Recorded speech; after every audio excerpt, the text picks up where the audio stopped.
What are you most eager to learn about from your family tree?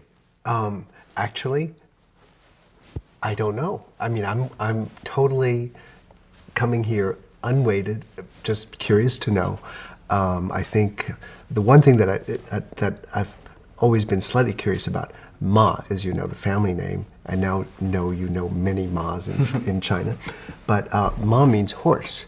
So I've often thought, you know, the horse being really an important animal in so many cultures, for both for transportation, for all kinds of, for mobility, and for access.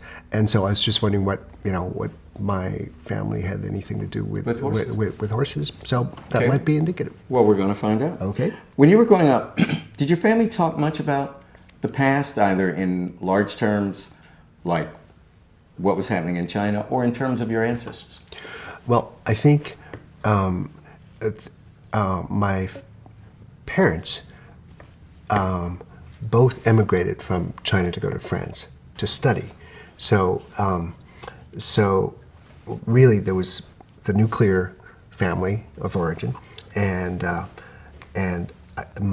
what I knew was that my father was born in 1911, which was actually an interesting year, being the end of the last dynasty and the beginning of the republic. Sure. And what all I knew about my parents, my grandmother on my father's side died when I was a year old, so I didn't really know her. And what I do know is that she had bound feet, which was actually part of a tradition at that time during the Manchu dynasty, to show that you didn't have to work in the fields. But we lived on a fifth floor walk-up in Rue Champollion in Paris in the Latin Quarter. And the only way that my father could get her up the stairs was to carry her, which always made an impression on me. He says, you know, my dad was carrying my grandmother up, you know, in order to get her up upstairs or downstairs. And just knew that, you know, she was a very kind woman. And on my mother's side, I knew that my grandmother, my maternal grandmother, died of tuberculosis when my mom was 3. And just lately I found out that she actually had spent time in Hawaii, or may even have been born in Hawaii, which is interesting. But beyond that, I mean, you know, family lore, history, you know, little tidbits here and there, but not that much. What did home, the word home, mean to you when you were growing up? Home?